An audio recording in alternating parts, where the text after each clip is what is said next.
kubajjukiza nti ne programu yaffe ey'okuzimba mu kibanja mpola ekyagenda mu maaso yasobola okujja mu inbox ne tukubuulira engeri weekolamu oba engeri gy'osobola okutandikamu naffe okuzimba mu kibanja mpola. Twagala kujjawo eyo embeera ey'okugamba nti bw'olinda oweze miliyoni 3 otandika ozimba at the end of the day wozifunira ebizibu bijja kuba bingi ne basisawo bazize ne babulazabo nabo bayinginiya abafere bajja kuba bazirinze zonna ziyola omulundi gumu. Ffe tugamba tandika naffe ne kampani registered kampani erina license osobole okuba nga otuukiriza ekirooto kyo. Twagamba ffe tuyambako we speed up, we do as a catalyst to speed up on your dream, okay? Okulaba nti ostickinga ku dream yo oba ku kintu ekyogenda okukola. So inbox us on that number tulabe ekyokukola oba ekyokuba nga tukwasaganyiza wamu okulaba nga otandika tukuggyemu okutya tukuggyemu okugamba nti tekisoboka. Yes, Embrad Media, I'm back again here. Thank you for watching, thank you for subscribing, liking, sharing, commenting on every video I post here. Yes, this is SBM, running a SB construction.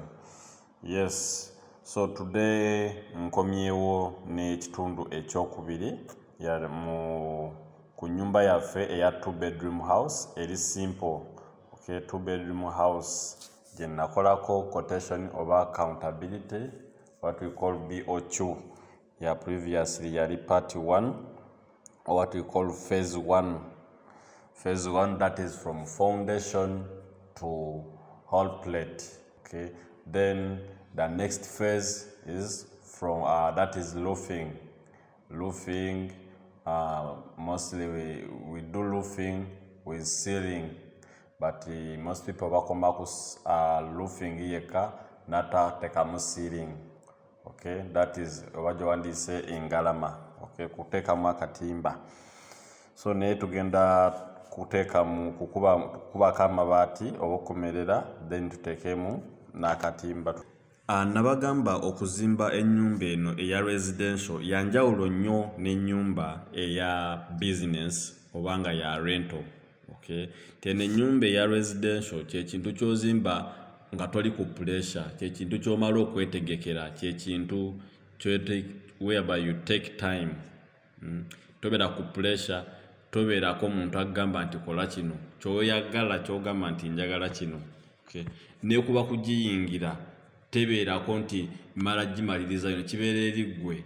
Bw'obanga oli landlord akuli bubi ng'embeera ekyuse ng'ate ennyumba wagizimba wagiggala, omuntu obasanga nga bagiyingidde. Yo tebeera nga rento, kuba rento yo rento ekizibu kyayo ekigiriko nti kiraya nti ye ajagala buli kimu nga mwekiri, whereby weziba nga miliyoni 50 olina okuba ng'oziina. So kati funa peni n'olupapula owandiike ebintu bino wammanga owulirize gwe awulira Oluganda. So nabagamba mu quotations zino mbaako ebintu byewandise ebikulu. Okay, ebikulu ebikulira mu kusereka weba phase esooka nenkubulira ebyo ebisingamu ebikulu nti bloka, seminti, musenyu. Okay, mitayimbwa ebyo byoba osinga okumakinga ku focusinga. Kati ne tuddamu eno mu roofing ekibe nnyo ekikulu ennyo mabaati gali ameka, then omuntu n'agamba naye kati awo sente ziba mmeka just material. Naye ng'amaze n'otegeera amabaati kuba mu amabaati mostly abamu babeera balinayo amabaati gaabwe, oli yagula amabaati 40, oli alina amabaati gye yafissa, okitegeera. So n'amanya nti ngenda kwongera kameka, gwe mugaso ogubeera wano. So kye kintu ky'olina okumakinga n'oba tokutte byonna naye ng'owulidde amabaati ameka, emiti emeka, oba final sente ezo zayogedde ziri mu mmeka. So noweekuba n'ogamba kati nze nnyinawo mmeka. Bwe ngamba miliyoni 5 n'omanya nti gwe miliyoni 2 tojja, ng'omanya kati nze miliyoni 2 nkyali, nze miliyoni 3 nkyali. Wezibeera nnyawo mba nkoze ekyo, oba wezibeera 3 mba nkitambudde. That's how your comparison gye mbakolera, gye mba njagala oyige mu videos zino. So wentandikira ku mabaati, amabaati tugenda kukozesa amabaati 50, ojja kwesanga omulala abaze 48, 47 because of the size gy'abakoze mu bisenge ebyo bye twabaze. Ninze we mbambaze okusinzira ku size nga we nagibagamba mu part esooka, mbaza amabaati 50. So ku mitwalo 5,200 oba wala batunda mitwalo 5 ebbaati erisookebwako erisobola okugenda ku nnyumba bwetyo. Nababulira ebbeeyi y'amabaati bwe gatambula according mu roofing ne mu Uganda baat. So osobola okunoonya vidiyo eyo n'olaba ebbeeyi y'amabaati kwe gayimiridde oba kwe gatambulira. Emiti tujja kwetaagayo 62, that is 45 ku kanaana, 42 110 ku kakaaga, 32 110 ku 145, 3 ku pieces 2 ku kanaana. Varies tujja kwetaagayo pieces 3 ku mitwalo 2.5. Ridges tujja kwetaagayo pieces 16 ku 2.8. Rubber washer tujja kwetaagayo socket 4 ku mutwalo. Hoop iron tujja kwetaagayo 1 roll ku mitwalo 4. Fascia board tujja kwetaagayo pieces 10 ku mitwalo 2,200 buli piece. Nails tujja kwetaagayo inchi 6 kilo 10 ku 15, inchi 5 kilo 14 ku 15. Inchi emu kitundu tugikozesa ku veranda weave nga tukubaako ka veranda weave ako akawadisa akabalaza. Tujukira tukakola engeri tuba tusereka mwamba tuba tulina osooka okukola ka veranda weave ako ne tukayiwamu akasenyu oba ne tukakubako engalama kiwandiise ka sealing. Okay, tukateekamu omusenyu n'akatimba era akatimba that is tuba tujja era akatimba ako tuba twetaagayo just bando nga 2 kyetuba twetaagayo. So n'ensawo za cement nazo zibeera nga 2 kweyo level. So awo tuba tugenda kwongerako emisumaali kilo, that is roofing nail kilo 18. Omuntu ajja kugamba kilo 2 according y'ensereka gy'agenda osereka, that is kilo ya 7. Each kilo ya nusu 7. Yeah. N'olw'ensonga eyo awo mba ngenda bawa nga awo subtotal nga nkomeza kweyo level zibeera obukadde 5,58 according to my calculations. Kati naawe njagala ogattemu wezibezo zisukkamuko nga oba giri obukadde 5,59 kibeera fine nenze bwento bwe calculatinze.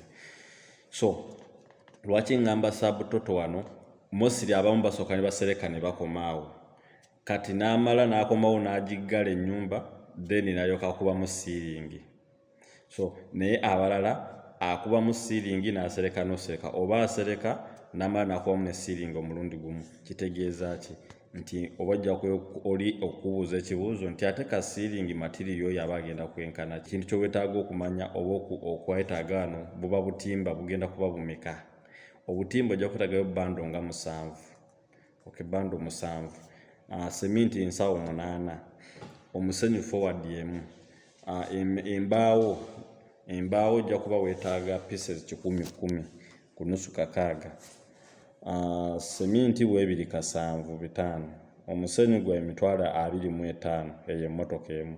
Akatimba buli bando ya mitwalo 4.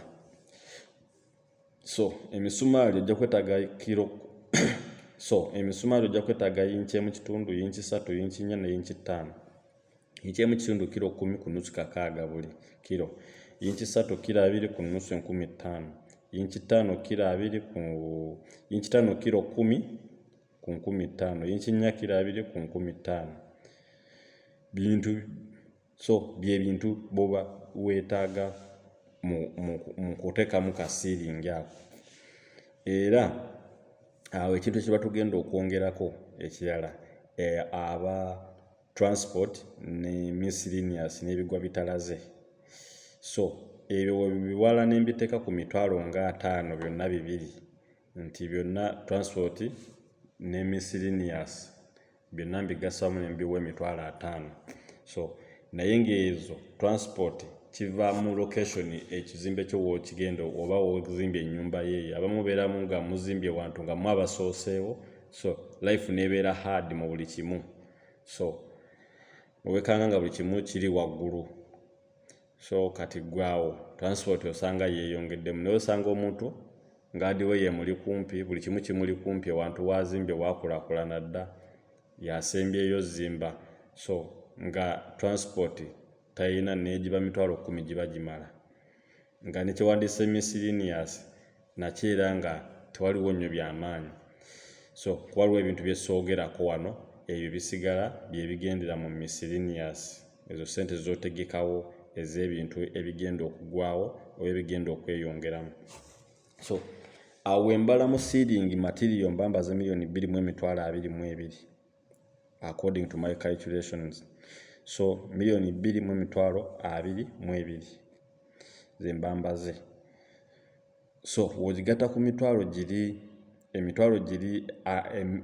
so wogigata ku $5,58,000 oba ojafuna $7,800,000 ye material cost kweno level wetaaga okuloofinga ennyumba eyo.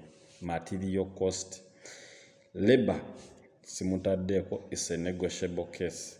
Nti okusereka kuno kyekintu si buli omuntu amanyi, ekyo nkibabulira era complain muze muzifuna nti bakuserekera bubi ennyumba kuba the beauty of your house edependinga ku museresi. Ennyumba esobola okufa oba okwonooneka ng'omuseresi mufu, nga byasereka yona ayiga obuyizi, yona ayigidde ku site yo. So omuseresi akola kyamaanyi nnyo okujja ekifaananyi ky'ennyumba yo kuba abamu bwe bate banagisereka oba togitegeera nagitegeera naye beauty yayo evaayo ng'amaze ogisereka bulungi ng'akukyuzingidde ebbaati eddungi ne design gy'akozesezza formatting nayo simbi. So kati that's why kubeera kola ki so okusereka such a house zezo sente zetwetaaga 7.8 million ze sente zetuba twetaaga at this level or at this stage. So stage eddako okubeera kugiggala kuteekamu njigi madinisa, then netuddako masannyalaze mazzi, that is pipe work, then netuddako plastering, then netuddako kutayiringa wansi, then nolyokuduzaako kusiiga langi. Tubaagala nnyo mikwano gyaffe baganda bange ne bakira nti mwe abatuwadde emirimu. See you next time. SB Construction. Bye bye.